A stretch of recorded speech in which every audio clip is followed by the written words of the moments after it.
unwind. Come on. Sit back, sit back, sit back, sit back, sit back. Relax, unwind. Yes, honey. Come on with a remix. Let's get into it. Hi, friends. Welcome back to my channel. Sass here. I'm here for another Foolery Friday. Yeah. I hope y'all's week have been great. Okay? Mine's been alright. Busy. Got some overtime at work, so I'm a little tired, y'all. I'm tired. Alright? 60 hours this week so far, so your girl is beat. But I'm here. Alright? I'm here with some foolery. Let's start off with some foolery, y'all. Monique. I'm going to ask y'all a legitimate question. And I want y'all to put in the comments. Why is it that when Monique is in the news, there is drama and negativity attached to it? Why? Why is that? The minute I started reading about this, I was like, oh my God, really? I don't get it. Monique is legitimately funny. We know this. We've seen her. We've heard it. She is a comedian. But for some reason, there's always this drama attached to her name. And this time, it's with DL Hughley.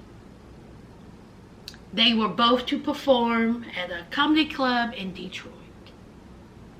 And there was some type of contractual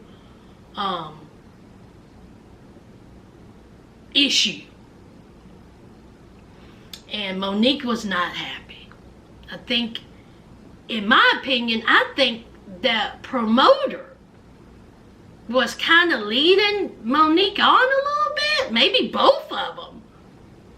But I think it was the higher tier, the headliner, the status.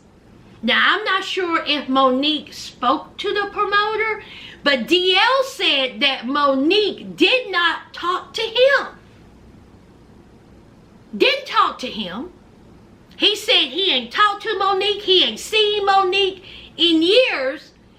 And instead of Monique using this time to entertain the audience, instead of Monique being the beast that she is when it comes to making people laugh and being the comedian that we know she is, she uses that time to drag DL. She talked about DL, the meaning. She talked about the his personal life. They brought the dog in. Steve Harvey. She brought her grievances to the stage. Now, DL was not happy. DL said against his better judgment, he shouldn't have ever gotten involved with Monique because of her history. He said he knew better. But he talked to some people and they were like, it'll be okay. Give Monique a chance. And so he did, and now look. He said that now he knows what Netflix is talking about, what Oprah talking about, what Tyler talking about, what Steve talking about, Charlemagne, what Lee Day, what everybody was talking about when it comes to Monique. He said that if she had a contract issue, let's talk about, come to me, go to the promoter. But she took it to the stage. DL, he says the one contract that is not in dispute is the contract you had with the audience. Boy, that cuts. And I have to say I agree with DL on that. You take your grievance to the promoter or to DL. Your audience is there to listen to you be the comedian that you should be. A lot of people were saying, listen, people in that audience found it funny. They were laughing. But then there were some people was like, no. They were laughing at her, not with her. There's a difference.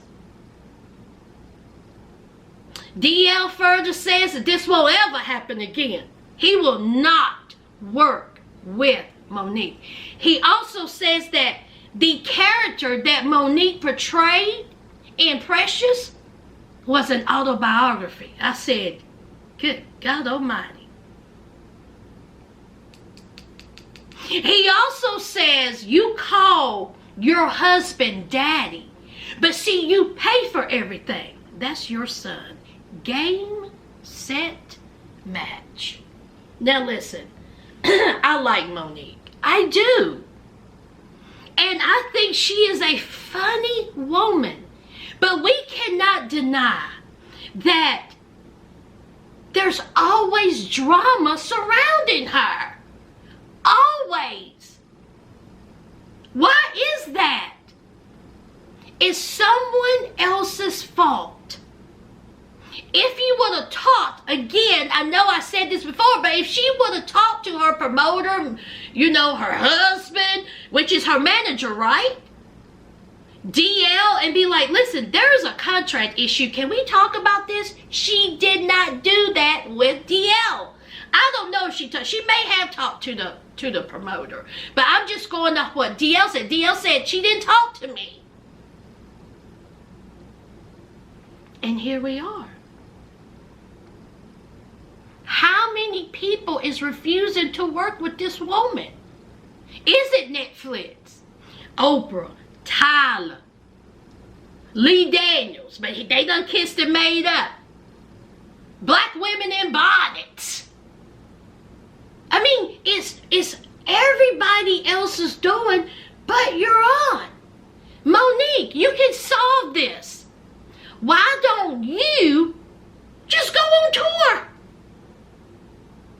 There are female comedians that go on tour all the time. Why don't you have a Monique tour? Put the butts in the seats, shut these people up, and prove that you are the comedian, the beast that can sell tickets. Do that instead of being surrounded by drama and negativity all the time. Get up on stage and make people laugh. Sell out spots. Just you. Why don't you do that? What do y'all think?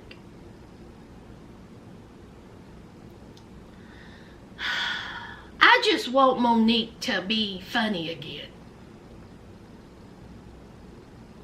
Let's move on.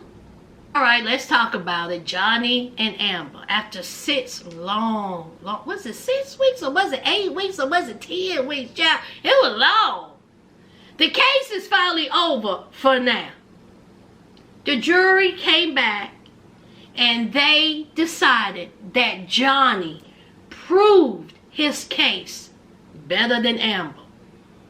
Y'all, when that floor woman or whoever she was reading it out, honey, it was long, it was drawn out. I was like, girl, just get to it.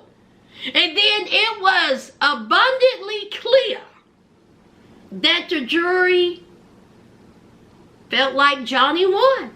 It was a whole lot of yeses. I was like, good God Almighty. Yes, yes, yes, yes. Honey, they basically said, Amber, you're a whole liar here. There's holes in your story. We don't buy some of the things you say. They awarded Johnny $15 million. I think he ended up getting $10.3 million. They also awarded Amber $2 million. Do y'all really think that Johnny cares about that $10 million? Johnny's doing just fine. It's the principle of it. He wanted to say, you can't do this to me.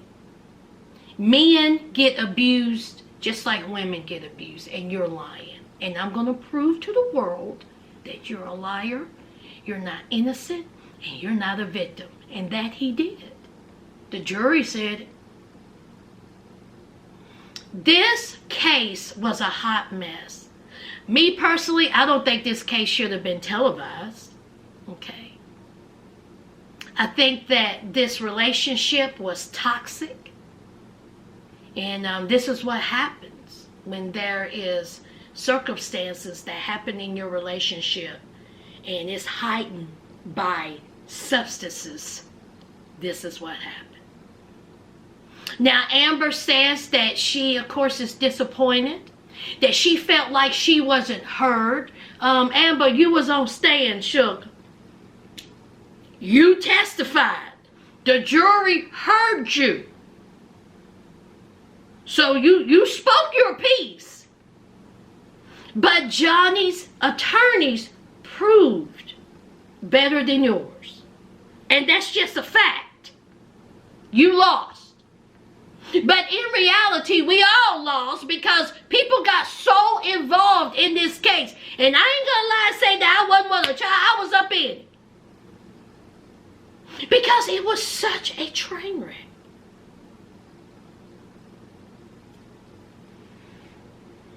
Amber's lawyer is on tour, and she's talking about that this is a setback. Amber also said that this is a setback towards women.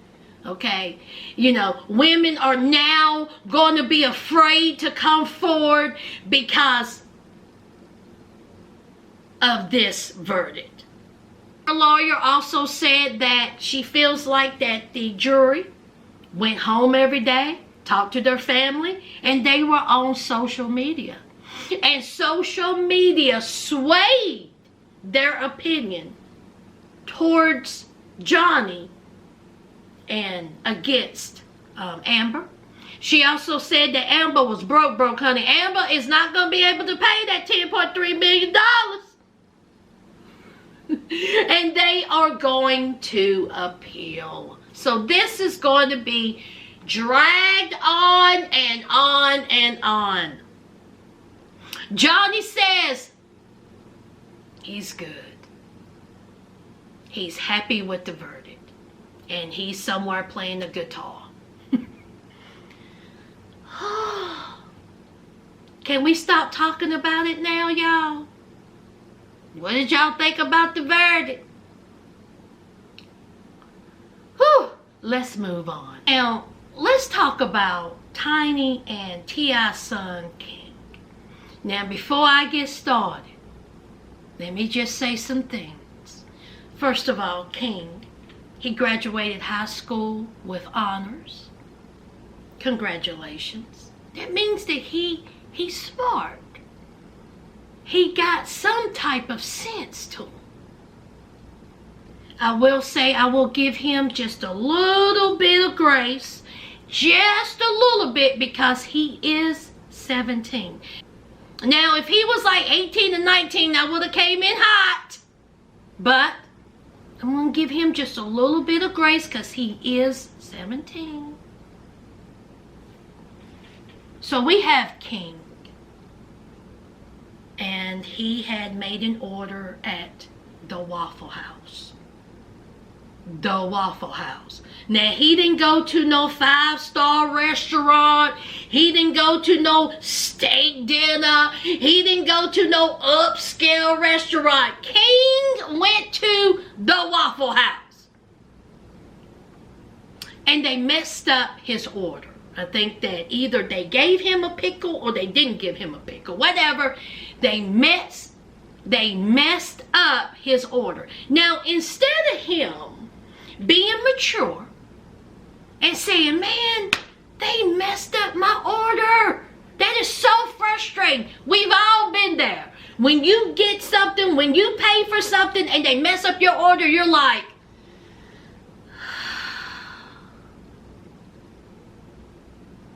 They charging you 30 cents for a packet of ketchup, which is ridiculous when they should have put it in the bag. So it's frustrating. But he chose to, of course,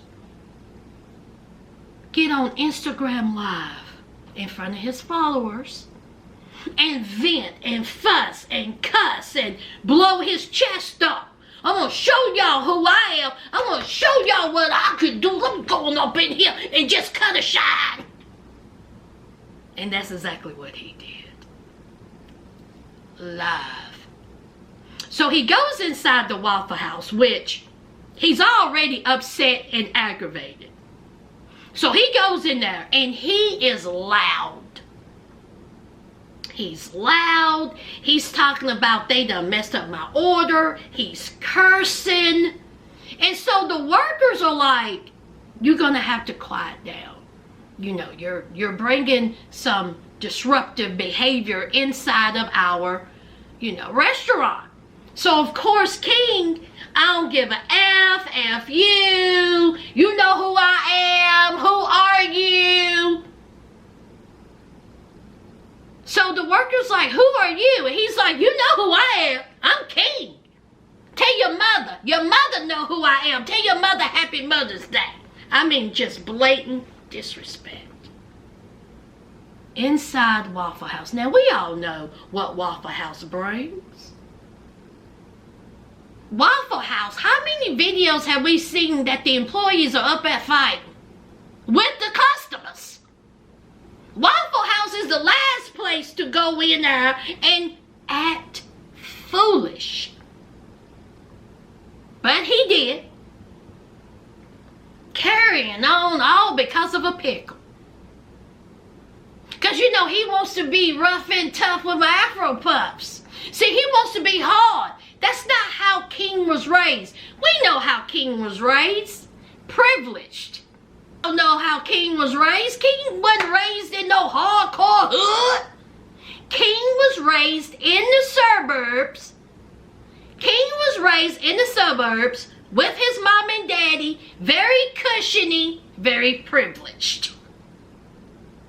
And I don't understand why they let King walk around with his head like that.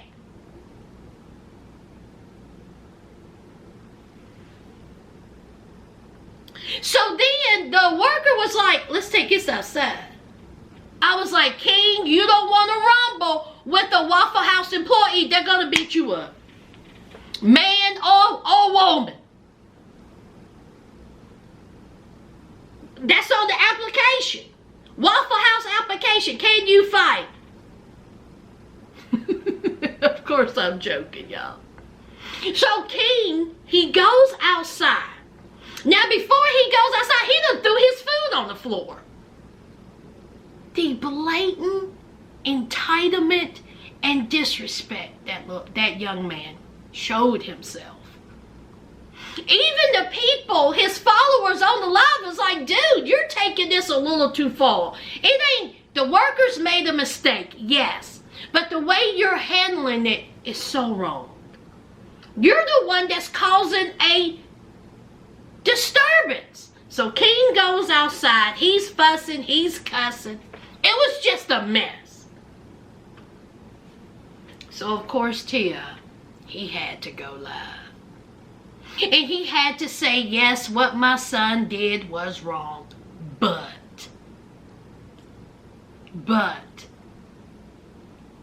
this is who my son is. He was raised a certain way. No, he's not hood. He didn't grow up in the hood, but hopefully he will learn from this. Let me say this. This young man who graduated with honors had the whole world in his hand. He can do whatever he wants to do. But what he has decided to do is go live and fuss at an employee that worked at Waffle House. How much was your meal, King? It couldn't have been no more than $6, $7, $8.99. And he also brought that up, talking about, I got more money in my pocket than any of you that work here. The entitlement of it all. Now, what if Waffle House called the police?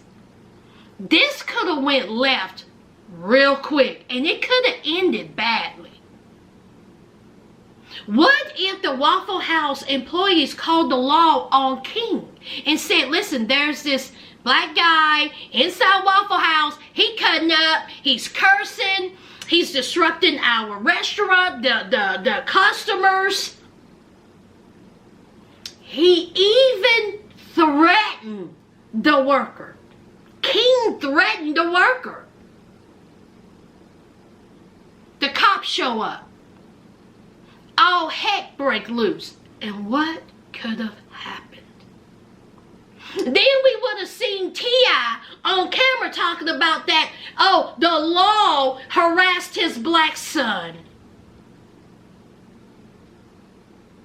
This young man needs to reel it in. He needs something to do, because if he's going this rate, if he feels like that he can just say anything to anybody because his parents, not you, King, your parents are successful in their own right. Your parents built this, built their wealth, built their reputation, not you. See, they're rich. You're not. And if you continue to go this way, down this route, you are really going to get yourself in some trouble. It's not going to be good. So, young man, be a little bit more respectful, a little bit more courteous, kind. You ain't got to be about it. Why all these young people think they got to be about it all the time? And why do they have to go live? I wish King the best, child. I really, truly do. Because, baby, whoo, that was a mess. T.I. and Tiny, you need to talk to your boy. Let's move on. All right, let's talk about Dr. Umar Johnson. Dr. Umar Johnson is very pro-black. An activist, will you give that title to him? I don't follow him. He's a little too much for me. But he's very, very pro-black. He says that he is a psychologist for the black community. Now, there's a video going around of Dr. Umar inside of a mall speaking to a Caucasian woman. The Caucasian woman seems very happy with the conversation. She's on her phone, she's smiling. Now, of course, this hit the internet. And when I tell you it hit the internet, honey, folks had fun with this one. Now this is what he said. Yes, I was at Cherry Hill Mall today. My iPhone crashed last night, and the closest Apple store with an available appointment today was in Jersey. As I was leaving the mall, I stopped at a kiosk to view the incense and crystals. That non-African woman is simply the vendor. A supporter came by for a photo, a black man, which prompted her to ask me who I was. I told her I was a popular psychologist in the black community. I paid for my merchandise and went on with my life. If you dusty, snow buddy, loving beta males don't believe me, then please visit the mall and ask her personally if we exchanged phone numbers. I was dealing with food poisoning and wasn't in the mood for all that anyway. Dealing with all what? Let me read that sentence again. I was dealing with food poisoning and wasn't in the mood for all that anyway. So chill, haters. Heavy is the head who wears the crown. Now, it probably went down the way he said that it went down. Okay? I can only go by the video. And what he said made sense. Okay? But, child, I just thought it was funny, honey. She had a big old smile on her face, child. Her fingers was just a-going. It did look like they were like exchanging, numbers. So, anyway, I found that whole thread hilarious. Child, they done brought out that Marlon, the Wayans movie. I'm gonna get you, sucker movie. Child, I was in tears. Whew. Dr. Umar, just stay away from white women vendors, okay? That's what you do. Let's move on. Child, that's it. I have sat here and I have talked too long, okay? Too long. I hope you all have a fantastic weekend. I will see you hopefully tomorrow. I'm going to see what P-Valley's bringing, and hopefully I can put that up. I hope it's good, so I'll see if I'm going to review P-Valley. Fingers crossed. Y'all know what to do. Don't forget to hit that like, comment, and subscribe. And until next time, friends. Bye.